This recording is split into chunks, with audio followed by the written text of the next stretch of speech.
Hey, good morning, friends. Welcome to another gorgeous Sunday. God bless Sacrament Sunday. So we had thunderstorms, lightning last night, and got a bunch of needed rain. So welcome to day number 1.5 or something like that of my cargo trailer, work trailer, adventure trailer conversion. So this morning I am installing insulation 3/4 inch foam, polystyrene, whatever you like to call it. So tools needed. Got my marker, Sharpie marker, DeWalt utility knife, got a T-square, got my 8-foot long level for straight edge, and got my Milwaukee tape measure.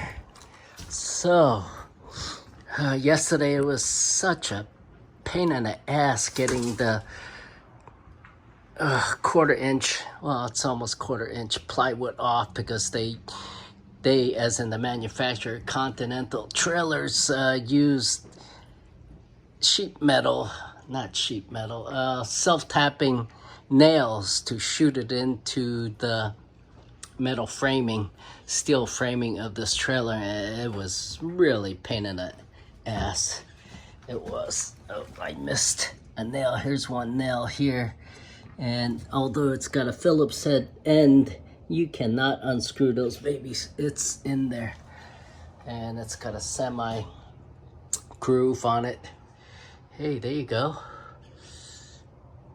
Graffitied my aluminum sheathing on the trailer.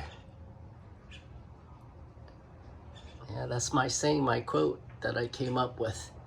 So what I see some people doing the cargo trailer conversion, they're putting the shiny side, that side, the aluminum foil side, and I tell you, this is really thin stuff. It's like a chewing gum wrapper, the old days.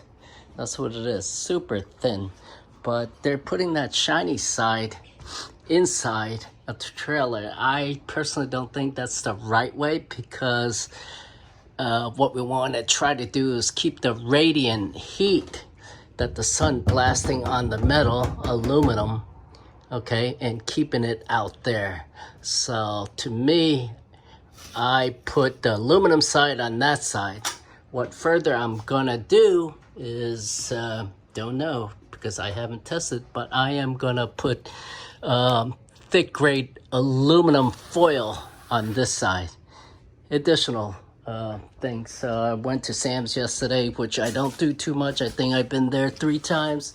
So I got me some heavy duty aluminum foil, 500 feet amount. So that should be plenty to get this trailer done. So I'll put that. I'm gonna run electrical wiring back here. I haven't tucked this in because there's wiring there for running lights, LED running lights. So I'll probably tap into that, tap into several, put additional LED lights on the outside of the trailer for nighttime visibility. I'll stick it up there. So there's a small one down there, I think, on each corner of the trailer. And it's a beautiful trailer. I just can't stand how Continental shot the nails in. What a pain. Because if anyone's got to do any repairs, replace the plywood, it's going to be a bitch. That's all I know. And anyone doing cargo trailer conversion, remodeling, you're going to have a bitch of a time. But maybe you'll see the video I did, how to make it easier, because I spent 2 hours just getting this top right here, small section off, almost 8 foot long, 3 foot by 8 foot, somewhere around there, and it was a pain. So I'll continue today with the insulation, run electrical wiring, and that'll be it for today. Cheers, everybody.